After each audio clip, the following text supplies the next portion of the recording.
Voilà, que Dieu vous bénisse, que sa grâce soit avec vous. Voilà, nous étions avec le groupe Gaël qui était en train de nous accompagner un peu dans notre lecture de la Bible en un an. Que Dieu vous bénisse. Nous sommes là pour notre lecture encore. Voilà, je pense que j'ai pas mis... oui, j'ai mis donc Josué chapitre 9, chapitre 10, chapitre 11 et le chapitre 12. Voilà. Donc nous avons lu tout à l'heure que Josué a fait exactement ce que l'Éternel Dieu lui avait demandé, c'est-à-dire faire 6 fois le tour de Jéricho en sonnant de trompette, mais ne pas crier. Et la 7e fois, là, il faut sonner et il faut crier. Et le mur, donc les murs de Jéricho allaient s'écrouler. Exactement, ils ont fait comme se sont écroulés. Ensuite de cela, donc quand ils se sont emparés de cette ville, et Dieu leur avait dit de ne pas voler, de ne pas prendre, il faut dévouer par interdit dans cette ville. Malheureusement, il y a un homme qu'on appelle Akan qui a donc volé et Dieu s'est énervé contre le peuple. Il fallait donc trouver le voleur. Alors Dieu a donné une tactile à Josué pour trouver le voleur. Pour ceux qui veulent savoir, il faut lire le chapitre, voilà, le chapitre 8, le chapitre 7 pour voir quelle est la tactile. Voilà. Alors, on va donc continuer et le chapitre 9. Alors, dans cette énième lecture, nous allons lire que ici, il y a des personnes qu'on appelle les Gabaonites, Gabaonites, qui vont donc user d'une ruse pour tromper l'homme de Dieu Josué. Et dans ce même chapitre 9, nous allons voir que les Gabaonites seront donc sanctionnés, exactement parce qu'on ne joue pas avec un oint de l'Éternel. Et quand nous aurons terminé ces deux petites histoires, nous allons atterrir au chapitre 10 de Josué, où nous allons voir la miraculeuse intervention divine à Gabaon.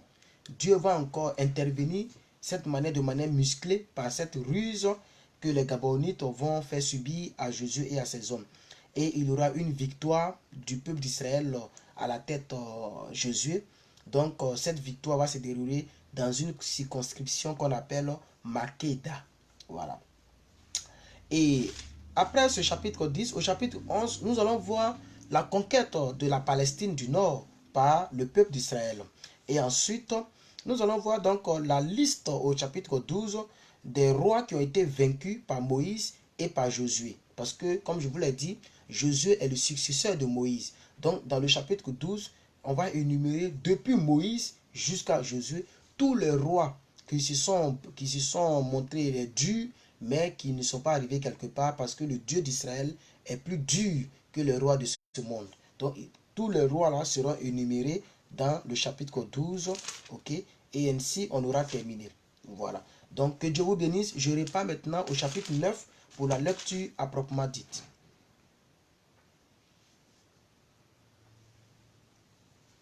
On y va. À la nouvelle de ces choses, tous les rois qui étaient au-dessous du Jourdain, dans la montagne et dans la vallée, et sur toute la côte de la Grande Mer, juste près du Liban, les Essiens, les Amoriens, les Cananéens, les Phérysiens, les Éviens et les Jébusiens s'unirent d'un commun accord pour combattre ensemble contre Josué et contre Israël. Les enfants de Gabaon, de leur côté, lorsqu'ils apprirent de quelle manière Josué avait traité Jéricho et Haï, donc Haï c'est le nom d'une ville, Jéricho c'est le nom d'une ville. Tout ça, ça fait partie de Canaan. Donc lorsqu'ils ont su cela, au verset 4, ils eurent recours à la ruse et se mirent en route avec les provisions de voyage. Ils prirent de vieux sacs pour leurs ânes et de vieilles outres à vin déchirées à donc recousu. Bon, c'est des outres déchirées, ils ont cousu cela, ok? Verset 5. Ils portaient à leurs pieds de vieux souliers recommandés et sur eux de vieux vêtements et tout le pain qu'ils avaient donc pour nourriture était sec et en muette. Donc les pains gaudiaux. Ils allèrent auprès de Josué au camp. Tout ça, c'est pour tromper le peuple d'Israël, pour tromper Josué au fait. Ils allèrent auprès de Josué au camp de Gilgal et ils lui dirent, ainsi qu'à tous ceux d'Israël, nous venons d'un pays éloigné et maintenant faites alliance avec nous. Oh, ils ne viennent pas d'un pays éloigné, ils viennent de tout près là. Mais ils ont pris les vieux habits, les vieux pains, tout ça, pour tromper le peuple. On y va. Verset 7. Les hommes d'Israël ont répondu à ces Éviens, peut-être que vous habitez au milieu de nous, et comment ferions-nous alliance avec vous? Ils dirent à Josué, nous sommes tes serviteurs. Et Josué leur dit, qui êtes-vous et d'où venez-vous? Ils lui répondirent, tes serviteurs viennent d'un pays très éloigné, sur le renom de l'Éternel, ton Dieu, car nous avons entendu parler de lui, de tout ce qu'il a fait en Égypte, et de la même manière dont il a traité les deux rois des Amoréens au-delà du Jourdain, Sion, roi de Hesbon, Og, roi de Bazan, qui était à Ashtaroth.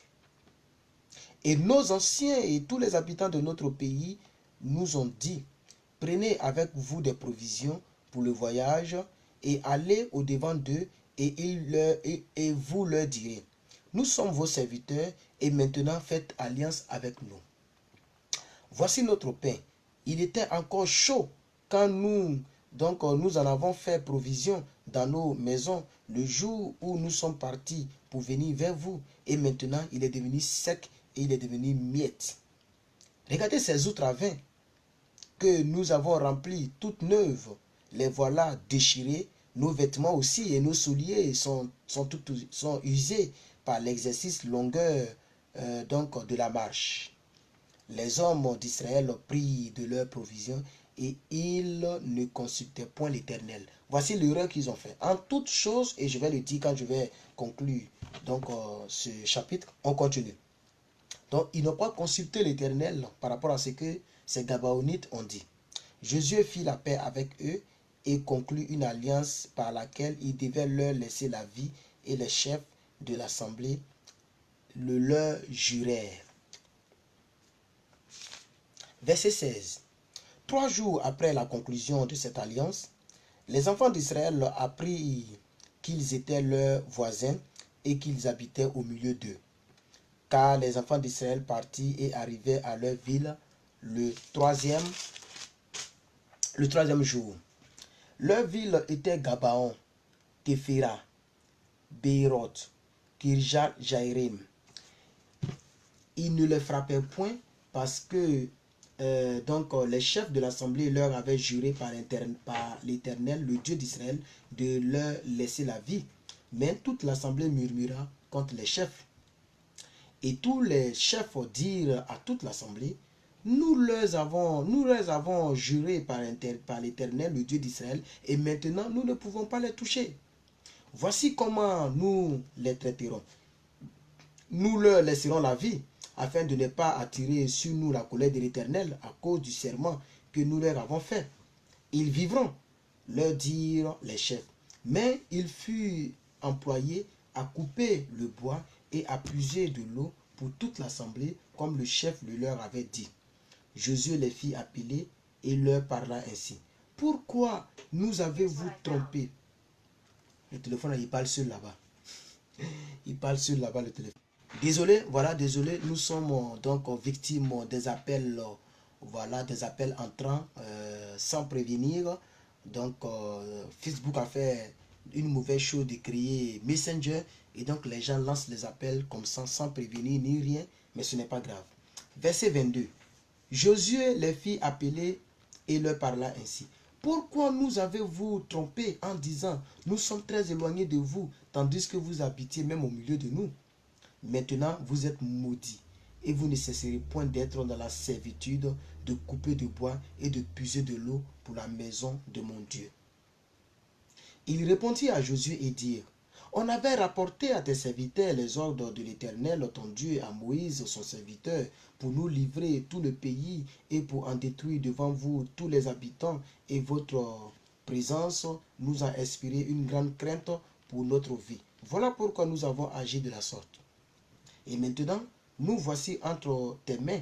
Traite-nous comme tu trouveras bon et juste de nous traiter. Josué agit à leur égard comme il avait décidé. Il les délivra de la main des enfants d'Israël qui ne les fit point mourir. Mais il les destina dès ce jour à couper le bois et à puiser l'eau pour l'assemblée et pour l'autel de l'Éternel dans le lieu que l'Éternel choisirait. Ce qu'ils font aujourd'hui, ce qu'ils font encore aujourd'hui. Donc, vous voyez un peu, quand quelque chose arrive, il faut apprendre à consulter l'Éternel. Le peuple gabaonite, ils ont trompé donc le peuple d'Israël, malheureusement. Mais de toute façon, ils se sont vengés parce que c'est pourquoi nous disons très souvent à nos fidèles et à nos enfants spirituels de ne pas jurer. Parce que quand tu jures, tu ne peux plus revenir en arrière. Voilà, donc c'est mieux de ne pas jurer. Le fait de jurer peut apporter la malédiction sur ta vie. Voilà. Quand tu jures, ça peut apporter la malédiction sur ta vie. Et ici, voici le peuple d'Israël qui a conclu une alliance avec les Gabaonites qui ont usé de ruses. Et maintenant, ils ont découvert la vérité que ce sont des menteurs, ce sont leurs voisins, mais ils ont fait une alliance de ne pas les tuer. Or, ce sont même les ennemis même qui sont là. Vous voyez, voici où le fait de jurer peut t'amener. C'est pourquoi nous, à l'église évangélique, nous ne jurons pas. Voilà. Quel que soit, même si le gars dit tu es un menteur, c'est pas grave, mais il ne faut pas jurer. Ok? Alors, nous sommes au chapitre 10 déjà. Pour cette lecture, voilà, on y va au chapitre 10. On va voir l'intervention miraculeuse, toujours à Gabaon. Adoni Sédec, roi de Jérusalem, apprit que Josué s'était emparé d'Aï et l'avait dévoué par interdit. Qu'il avait traité Aï et que son roi comme Aï et son roi, comme il avait traité Jéricho et son roi, et que les habitants de Gabaon avaient fait la paix avec Israël et étaient au milieu d'eux. Tout ça, le roi qu'on appelle donc Adoni Sédec, il a appris cela. C'est le roi de Jérusalem au temps de Josué. On continue la lecture. Il eut alors une forte crainte, car Gabaon était une grande ville, comme une des villes royales, plus grande même que Haï, et tous les habitants étaient des vaillants habitants. J'espère que vous comprenez, mais je vais vous expliquer après. Adoni Sédec, roi de Jérusalem, fit dire à Oam, roi d'Hébron, à Piréam, roi de Jarmut, à Japhia, roi de Lachis, et à Débi, roi d'Églon. Il dit, montez vers moi, mes amis, et aidez-moi, afin que nous frappions Gabaon, car elle a fait la paix avec Josué et avec les enfants d'Israël. 5 rois des Amoriens, le roi de Jérusalem, le roi d'Hébron, le roi de Jarmut, le roi de Lachis, le roi d'Églon.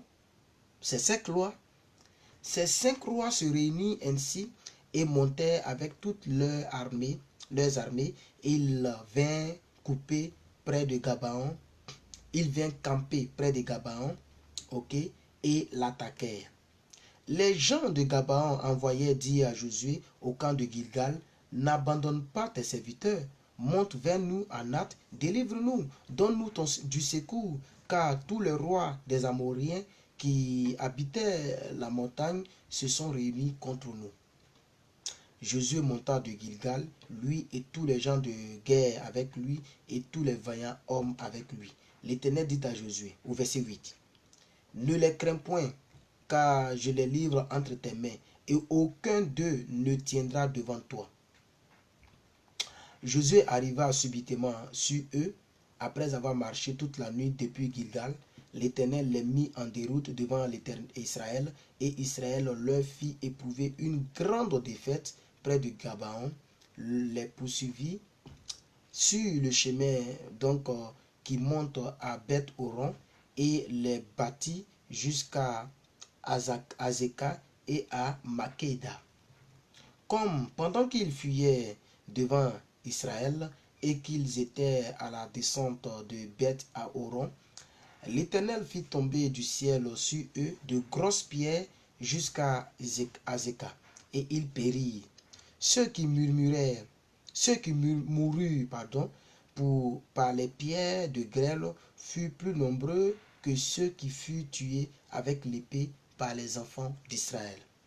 Alors Josué parla à l'Éternel le jour où l'Éternel livra les Amoréens aux enfants d'Israël, et il dit en présence de tout Israël: Soleil, arrête-toi sur Gabaon, et toi lune, sur la vallée d'Ajalon.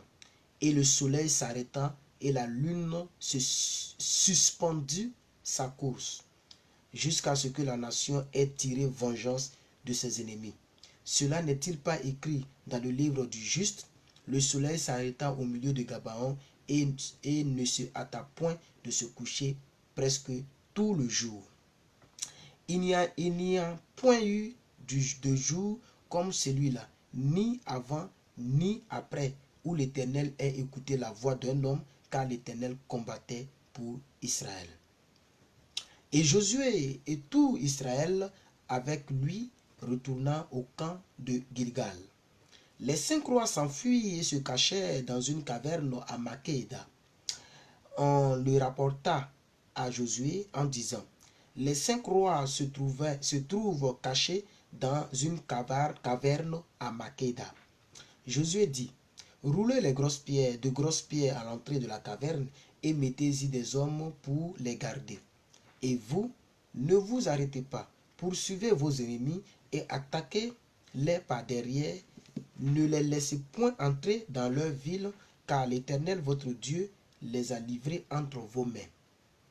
Alors que Josué et les enfants d'Israël leur eurent fait éprouver une très grande défaite et les eurent complètement battus, ceux qui purent échapper se sauvèrent dans les villes fortifiées. Et tout le peuple revint tranquillement au camp vers Josué à Makéda, sans que personne remue sa langue contre les enfants d'Israël. Josué dit encore: ouvrez l'entrée de la caverne, faites-en sortir ces 5 rois et amenez-les-moi. Il fit ainsi et lui amenèrent les 5 rois qu'ils avaient fait sortir de la caverne: le roi de Jérusalem, le roi d'Hébron, le roi de Jarmuth, le roi de Lachis, le roi d'Églon. Verset 24. Lorsqu'il eut amené ces rois devant Josué, Josué appela tous les hommes d'Israël et dit aux chefs des gens de guerre qui avaient marché avec lui: approchez-vous, mettez vos pieds sur les coups de ces rois. Ils s'approchèrent et il mit les pieds sur leurs coups. Josué leur dit: ne craignez point et ne vous effrayez point. Fortifiez-vous, ayez du courage, car c'est ainsi que l'Éternel traitera tous vos ennemis contre lesquels vous combattez. Après cela, Josué les frappa et les fit mourir. Il les pendit à 5 arbres et ils restaient pendus aux arbres jusqu'au soir. Vers le coucher du soleil, Josué ordonna qu'on les descende des arbres, et on les jeta dans la caverne où ils s'étaient cachés, et l'ont mis à l'entrée de la caverne de grosses pierres qui y sont demeurées jusqu'à ce jour. Josué prit Makéda le même jour. Makéda, c'est une ville. Josué prit Makéda et la frappa du tranchant de l'épée et dévoua par interdit le roi, la ville et tous ceux qui s'y trouvaient, et n'y laissa échapper aucun, et il traita le roi de Makéda comme il avait traité le roi de Jéricho. C'est un chapitre un peu plus long qui nous donne 43 versets. Nous sommes ici à présent au verset 29. Alors ici, nous allons voir la phase finale de cette conquête de la Palestine. Puisque tout ce que nous lisons, c'est la conquête de la Palestine du Nord. Josué et tout Israël avec lui passa à Makéda, de Makéda à Libna, et il attaqua Libna. L'Éternel la livra aussi avec son roi entre les mains d'Israël et le frappa du tranchant de l'épée, elle et tous ceux qui s'y trouvaient, il n'en laissa point échapper aucun, et il traita son roi comme il avait traité le roi de Jéricho. Josué et tout Israël avec lui passa de Libna à Lachis et campa devant elle, et il l'attaqua. L'Éternel livra Lachis entre les mains d'Israël, qui la prit le deuxième jour et la frappa du tranchant de l'épée, elle et tous ceux qui s'y donc trouvaient, comme il avait traité Libna. Alors Horam, roi de Gézer, monta pour secourir Lachis. Josué le battit, lui et son peuple, sans laisser échapper personne. Josué et tout Israël avec lui passa de Lachis à Églon. Ils campèrent devant elle, et ils l'attaquèrent. Et la prit le même jour et la frappèrent du tranchant de l'épée, elle et tous ceux qui s'y trouvaient. Josué la dévoua par interdit le même jour, comme il avait traité Lachis. Josué et tout Israël avec lui montant d'Églon à Hébron, et ils l'attaquèrent. Il la prit et la frappèrent du tranchant de l'épée, elle, son roi, toutes les villes qui en dépendaient, et tous ceux qui s'y trouvaient, Josué n'en laissant échapper aucun, comme il avait fait à Églon, et l'a dévoué par interdit, avec tous ceux qui s'y trouvaient. Josué et tout Israël avec lui se dirigea sur Débir et l'attaqua. Il la prit, elle, son roi, et toutes les villes qui en dépendaient. Il les frappait du tranchant de l'épée, et il dévouait par interdit tous ceux qui s'y trouvaient, sans en laisser échapper aucun. Josué traita Débir et son roi comme il avait traité Hébron, et comme il avait traité Libna et son roi. Josué bâtit tout le pays, la montagne, le midi, la vallée et les coteaux, et il en bâtit tous les rois. Il ne laissa échapper personne. Et il dévoua par interdit tout ce qui respirait, comme l'avait ordonné l'Éternel, le Dieu d'Israël. Josué les bâtit de Kades Barnéa à Gaza. Il bâtit tout le pays de Goshen jusqu'à Gabaon. Josué prit en même temps tous ses rois et leur pays, car l'Éternel, le Dieu d'Israël, combattait pour Israël. Et Josué et tout Israël avec lui retourna au camp de Gilgal. Alors, peuple de Dieu, voici ainsi terminé le chapitre 11. On va attaquer le chapitre 10, nous venons de terminer. On va attaquer le chapitre 11 et le chapitre 12 pour terminer cette lecture. Nous sommes en train de faire la lecture du livre de Josué. Josué, dans le chapitre 6, 7, 8, a pris donc Jéricho. Nous savons comment ça s'est passé.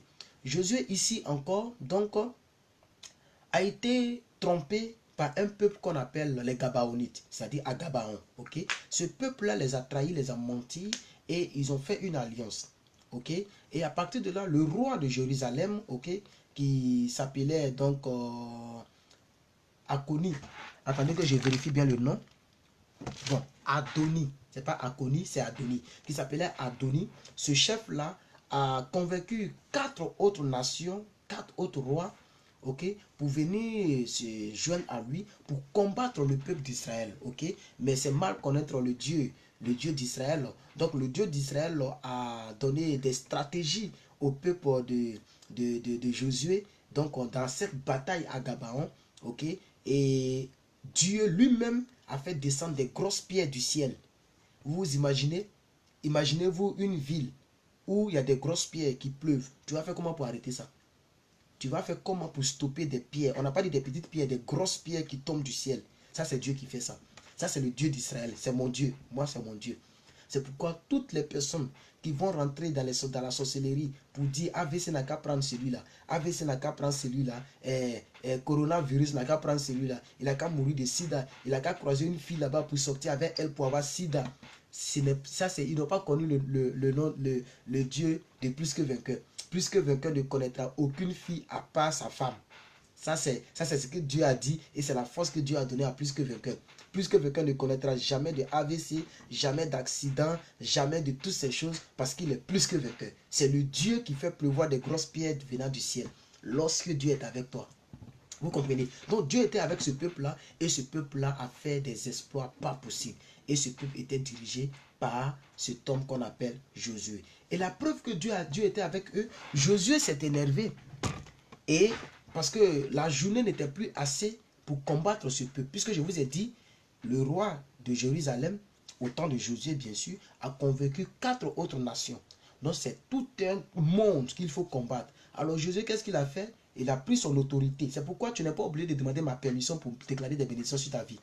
Tu n'es pas obligé d'attendre ton pasteur pour déclarer sur ta vie. Voilà. Il y a des gens qui veulent qu'un jour une fille vienne faire une vidéo pour dire Herman m'a enceinté. Il y a des gens qui veulent que ma réputation soit brisée pour se moquer de moi. Il y a des gens qui veulent que je vienne pour dire oh, j'ai fait un accident, mon pied est coupé. Pour se réjouir dans les cachettes.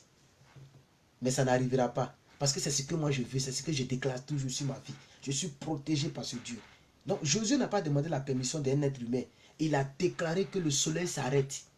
Et le soleil s'est arrêté sur Gabaon. C'est-à-dire il ne fait pas nuit, il ne fait pas jour, et puis le soleil est arrêté. Tant que le peuple n'est pas battu, ce soleil-là n'en a pas bougé. Ça, c'est Josué qui fait ça, en comptant sur son Dieu. Alors, on va continuer le chapitre 11, peuple de Dieu. La conquête de la Palestine du Nord. Ok, voilà. Donc, c'est cette conquête qui continue. On va continuer. Voilà. On y va, c'est parti. Jabin, roi de Assor, ayant appris ces choses, envoya des messagers à Jobad, roi de Modan, au roi de Shimrom, au roi d'Aschap, au roi qui était au nord de la montagne, dans la plaine au midi de Kinneret, dans la vallée et sur les hauteurs de Dor et à l'Occident. Aux Cananéens de l'Orient et de l'Occident, aux Amoréens, aux Éviens, aux Jébusiens, aux Phérésiens, aux Jébusiens dans la montagne et aux Éviens, au pied de l'Hermon, dans le pays de Mistpa. Ils sortirent, eux et toutes leurs armées avec eux, formant un peuple innombrable, comme le sable qui est sur le bord de la mer, et ayant des chevaux et des chars en très grande quantité. Tous ces rois fixèrent un lieu de réunion et vinrent camper ensemble près des eaux de Mérom pour combattre contre Israël. L'Éternel dit à Josué, ne les crains point. Et c'est toujours ce que l'Éternel dit. Hein. C'est ça qui me plaît. Attendez que je m'asseye bien. Voilà. Voilà. Bon. Balancer ça là-bas en même temps, ça me gêne un peu là. Voilà. L'Éternel dit à Josué, ne les crains point, car demain, à ce moment-ci, je les livrerai tous frappés devant Israël. Tu couperas les jarrettes à leurs chevaux et tu brûleras au feu leurs chars. Pour brûler au feu le char de quelqu'un, il faut tuer le propriétaire du char. C'est très prophétique ce que Dieu dit. Verset 7. Josué, avec tous ces gens de guerre, arriva subitement sur eux près des eaux de Mérom, et ils se précipitèrent au milieu d'eux. L'Éternel les livra entre les mains d'Israël. Il les battit et les poursuivit jusqu'à Sidon, la grande montagne, jusqu'à Misrophoth Mahim, et jusqu'à la vallée de Mistpa vers l'Orient. Il les battit sans en laisser échapper aucun. Bien, verset 9. Josué les traita comme l'Éternel lui avait dit. Il coupa les jarrettes à leurs pieds, à leurs chevaux, et il brûla leurs chars au feu. À son retour, et dans le même temps, Josué prit Assor et frappa son roi avec l'épée. Assor était autrefois la principale ville de tous ses royaumes.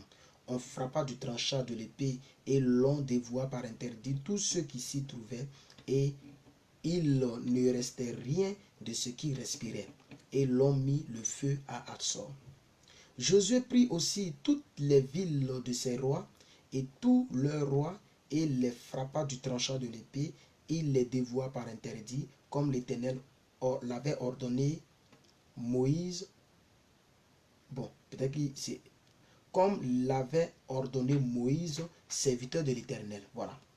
Mais Israël ne brûla aucune de ces villes situées sur des collines, à l'exception seulement de Hatzor qui fut brûlée par Josué. Les enfants d'Israël gardaient pour eux tout le butin de ces villes et le bétail, mais ils frappaient du tranchant de l'épée tous les hommes jusqu'à ce qu'ils les aient détruits, sans rien donc laisser de ce qui respirait.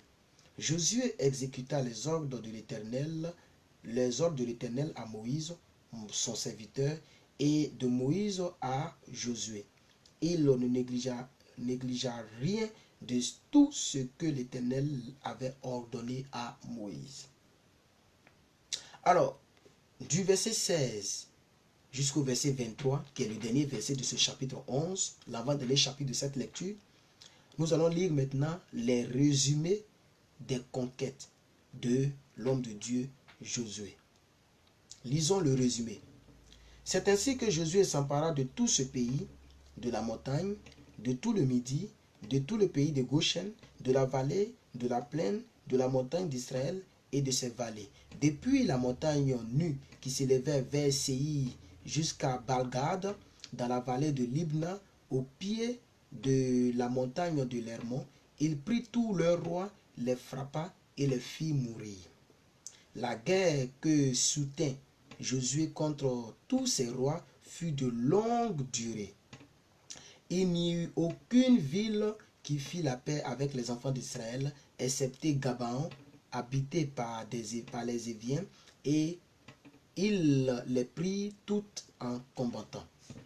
Car l'Éternel permit que ces peuples s'abstinrent à faire la guerre contre Israël, afin qu'Israël les dévoue par interdit, sans qu'il y ait pour eux de miséricorde et qu'il les détruise, comme l'Éternel l'avait ordonné à Moïse. Dans le même temps, Josué se mit en marche et il extermina Anakim de la montagne d'Hébron, de Débir, d'Anab et de toute la montagne de Juda, et aussi de toute la montagne d'Israël. Josué les dévoua par interdit avec leurs villes. Il ne resta point d'Anakim dans le pays des enfants d'Israël. Il n'en resta qu'à Gaza, à Gath et Asdob. Josué s'empara donc de tout le pays selon tout ce que l'Éternel avait dit à Moïse, et Josué lui donna en héritage à Israël, à chacun sa portion d'après les tribus. Puis le pays fut en repos et sans guerre. Alors, peuple de Dieu, amis, frères et sœurs, les quelques 5, 6, 7, 8, 9, 10, 11, 12 personnes que je vois, nous venons de lire donc les 3 chapitres de cette lecture. On va terminer le dernier chapitre et qui va nous résumer un peu la liste de tous les rois qui ont été vaincus par Josué et par son père spirituel Moïse. Voilà.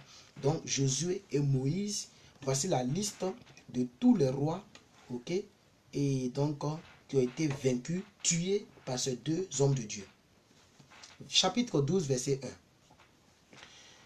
Voici les rois que les enfants d'Israël bâtirent et dont ils possédaient le pays de l'autre côté de Jourdain, vers le soleil levant, depuis le torrent de l'Arnon jusqu'à la montagne de l'Hermon, avec toute la plaine à l'Orient. Verset 2. Nous avons Sion, roi des Amoriens, qui habitait à Hesbon. Sa domination s'étendait depuis Aroé, qui est au bord du torrent de l'Arnon, et depuis le milieu du torrent sur la moitié de Galad, jusqu'au torrent de Jabok, frontière des enfants d'Amnon. Sur la plaine, jusqu'à la mer de Kinneret, à l'Orient, et jusqu'à la mer de la plaine, la mer Salée, et à l'Orient, vers Beth Jeshimoth, et du côté du Midi, sur le pied de Pisga. Ça, c'est le premier roi. Donc voici toutes les villes où sa renommée allait. Mais ce roi-là a été mis à mort par ces deux hommes de Dieu. Nous avons au verset 4 un roi qu'on appelle Og, O-G. Vous pouvez dire Og ou Og, ça dépend de comment vous voulez lire. Og, roi de Bazan, seul reste des Raphaïm qui habitaient à Astaroth et à Édréi. Sa domination s'étendait sur la montagne de l'Hermon, sur Salca, sur tout Bazan, jusqu'à la frontière de Guéchoriens et des Maacassiens, et sur la moitié de Galade, frontière de Sion, roi de Hesbon. Verset 6. Moïse, au serviteur de l'Éternel, et les enfants d'Israël les bâtirent, et Moïse, au serviteur de l'Éternel, donna leur pays en possession des Rubénites, aux Galites, aux Gadites, et à la moitié de la tribu de Manassé. Voici les rois que Josué et les enfants d'Israël bâtirent de ce côté-ci du Jourdain à l'occident depuis Bel-Gad dans la vallée du Liban jusqu'à la montagne nue qui s'élève vers Séir. Josué donna leur pays en possession aux tribus d'Israël, à chacune sa portion. Verset 8. De la montagne, dans la vallée, dans la plaine, sur les coteaux, dans le désert et dans le midi, pays des Hésiens, des Amoriens, des Canadiens, des Phérésiens, des Éviens et des Jébusiens. Donc, Josué a tué, verset 9, si je ne dis pas ça, beaucoup ne vont pas comprendre. Josué a tué le roi de Jéricho. 1. Le roi d'Ataï, près de Bethel. 1. Le roi de Jérusalem. 1. Le roi d'Hébron. 1. Le roi de Jarmuth. 1. C'est-à-dire un roi dans chaque pays. Okay? Le roi d'Hébron. 1. Le roi de Jarmuth. 1. Le roi de Lachis. 1. Le roi d'Eglon. 1. Le roi de Gézer. 1. Le roi de Débi. 1.